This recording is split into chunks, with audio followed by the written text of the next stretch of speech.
বাংলাদেশে এলপিজি খাতের লক্ষণীয় বিকাশ ঘটছে, আর এই বিকাশে সরকারের সব রকম সমর্থনও দিয়ে চলছে। সরকার ইতিমধ্যে এলপিজি বোতলজাতকরণের জন্য 56টি লাইসেন্স ইস্যু করেছে। বর্তমানে 28টি কোম্পানি এই পণ্য বিপণনে বাজারে সক্রিয় রয়েছে। দেশের অর্থনীতির প্রবৃদ্ধি এখন বছরে প্রায় 6.5% হারে ঘটছে। এতে বাংলাদেশে মানুষের জীবনমান উন্নত হচ্ছে। শহর ও গ্রামাঞ্চলে মানুষ এখন কাঠ, কয়লা, কেরোসিন ইত্যাদি জ্বালানির বদলে এলপিজি ব্যবহারের দিকে বেশি ঝুঁকছেন। পাইপে আসা গ্যাসের বিকল্প হয়ে উঠছে সিলিন্ডার ভর্তি গ্যাস। এই গ্যাসের বাজার শিগগিরই আরও বাড়বে। এলপিজি শিল্পসূত্র বলছে, এই খাতের বিকাশের ধারা টেকসই করার স্বার্থে সতর্কতার সঙ্গে পরিকল্পনা প্রণয়ন ও ফলপ্রদ নীতিমালা তৈরি অত্যাবশ্যক। গেল 5 বছরে এই খাতে 32,000 কোটি টাকারও বেশি বিনিয়োগ ঘটে গেছে এবং এখানে যে অবিরাম বিনিয়োগ প্রয়োজন তাও স্পষ্ট। দেশে এলপিজি বিপণন খুবই প্রতিদ্বন্দ্বিতাপূর্ণ। সূচনাকালে এই খাতের বিনিয়োগকারীরা যেসব সমস্যার মুখোমুখি হয়েছেন তাতে উত্থান পতনের ধাপ অতিক্রম করতে হলেও গত 1 দশকে এলপিজি শিল্পের দারুণ প্রসার ঘটে। 2013 সালে বাংলাদেশে এলপিজি গ্যাস ব্যবহৃত হয় 80,000 মেট্রিক টন, আর এখন বছরে এলপির চাহিদা 12 লাখ মেট্রিক টন ছাড়িয়ে গেছে। সংশ্লিষ্টদের ধারণা, এই চাহিদা 2025 সালে 25 লাখ মেট্রিক টনে পৌঁছাবে এবং 2030 সালের মধ্যে তা 35 লাখ মেট্রিক টনে উন্নীত হবে। অর্থাৎ 4 থেকে 5 বছরের মধ্যে এলপিজির চাহিদা দ্বিগুণ হয়ে যাবে। বিশ্বের উন্নয়নশীল অন্যান্য দেশের মতো বাংলাদেশও অপর্যাপ্ত সমস্যার মোকাবেলা করছে। জ্বালানির চাহিদা ও জ্বালানি সরবরাহের মধ্যকার যে পার্থক্য, তার মূলে রয়েছে জ্বালানি সম্পদের অভাব এবং প্রাকৃতিক গ্যাসের উচ্চ সীমাবদ্ধতা। গৃহস্থ ব্যবহারের জন্য সরকার মোট জনসংখ্যার 5 থেকে 60% পাইপলাইনে সংযুক্ত করেছে। এরা দেশের মোট ব্যবহার্য প্রাকৃতিক গ্যাসের 10 থেকে 12% ব্যবহার করে। ইদানিং জ্বালানির ঘাটতি নিয়ে বিস্তর আলোচনা ও সমালোচনাও চলছে। সরকার নতুন গ্যাস সংযোগ দেওয়া বন্ধ রেখেছে। ফলে প্রচলিত অন্যান্য জ্বালানির বদলে গৃহস্থ কাজে মানুষ এলপিজি ব্যবহারে অধিক আগ্রহী হয়ে উঠেছে। শুধু তাই নয়, বাণিজ্য ও শিল্প খাত প্রাকৃতিক গ্যাসের বিকল্প হিসেবে এলপিজি নির্ভর হচ্ছে। প্রাকৃতিক গ্যাস মজুদ ক্রমে কমে আসছে বলে অব্যাহত সরবরাহের জন্য তারা এমন করছে। এলপিজি আগে ছিল ঐচ্ছিক পদার্থ, এখন এটা অপরিহার্য। এলপিজি পুরোপুরি আমদানি ভিত্তিক। এর অধিকাংশ টার্মিনাল মংলা ও চট্টগ্রাম বন্দর ভিত্তিক স্থাপনা।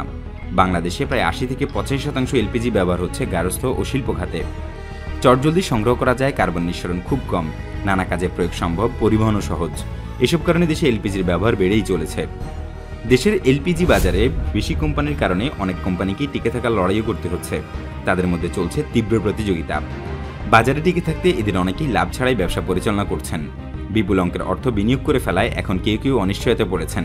ফলে অনেক ব্যবসায়ী এই খাত থেকে নিজেদের গুটিয়ে নেওয়ার পরিকল্পনা করছেন। সিলিন্ডারে ভর্তুকি দেওয়ার কারণে দামের তারতম্য ঘটে।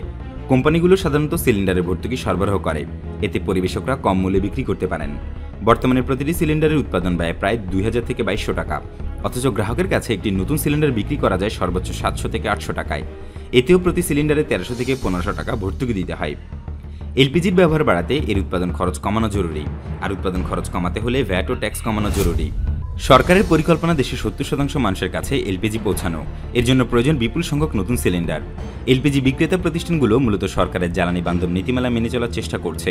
এই খাতের উদ্যোক্তারা বরাবরই সরকারের কাছে একটি দাবি করে আসছেন, তা হল সিলিন্ডার তৈরির কাঁচামালের আমদানির ওপর শুল্ক সুবিধা দেওয়া। বর্তমানে নতুন সিলিন্ডারে 5 আর পুরনো সিলিন্ডারে 7% ভ্যাট কার্যকর রয়েছে। সিলিন্ডার পরিবহনের ক্ষেত্রে কঠোর নিয়ম মেনে চলতে হয়। এজন্য কারখানা থেকে ডিস্ট্রিবিউটর, খুচরা বিক্রেতা পর্যন্ত যেতে পরিবহন খরচ বেড়ে যায়। অথচ 12 কেজির একটি সিলিন্ডার ঢাকায় বিক্রি করা হয় 1100 টাকায়। একই দামে দেশের অন্যান্য কোনো প্রান্ত অঞ্চলেও সরবরাহ করতে হয় তাদের। অথচ এখানে ঢাকার বাইরে গেলে সিলিন্ডার প্রতি পরিবহন ব্যয় 50 থেকে 100 টাকা বেড়ে যায়। এলপিজি কোম্পানিগুলো বলছে, দেশের গভীর সমুদ্র বন্দর ও পর্যাপ্ত উত্তোলন অবকাঠামোর অভাব রয়েছে। পরিবহনের বাড়তি ব্যয়ের অন্যতম কারণ গভীর সমুদ্র বন্দর ও উপযুক্ত অবকাঠামোর সমস্যা। এর ফলে আমদানিকৃত গ্যাস জাহাজ থেকে খালাসে অতিরিক্ত সময়ের প্রয়োজন হয়। এতে বন্দরে বেশি খরচ গুনতে হয় আমদানিকারকদের। এছাড়া এলপিজির দাম আন্তর্জাতিক বাজারে ওঠানামা করার কারণেও দেশের বাজারে দামের উত্থান পতন ঘটে। কিন্তু গ্রাহকের সুবিধার কথা বিবেচনায় নিয়ে আন্তর্জাতিক বাজারের সঙ্গে তাল মিলিয়ে দেশের বাজারকে সমন্বিত করা যায় না। এতে কোম্পানিগুলোকে লোকসান গুনতে হয়। এইসব জটিলতার ফলে দেশের এলপিজি খাতে 32,000 কোটি টাকার বিনিয়োগ আজ হুমকির মুখে। অনিশ্চয়তার মুখে পড়ার উপক্রম এই খাত সংশ্লিষ্ট বিপুল সংখ্যক জনবলের। এ খাত সংশ্লিষ্টরা বলছেন, এদেশে ব্যবসা করার ব্যয় অন্য যে কোনো উন্নয়নশীল দেশের তুলনায় অনেক বেশি। ফলে এই খাতে ব্যবসায় টিকে থাকাটা আরও বেশি চ্যালেঞ্জিং হয়ে পড়ছে।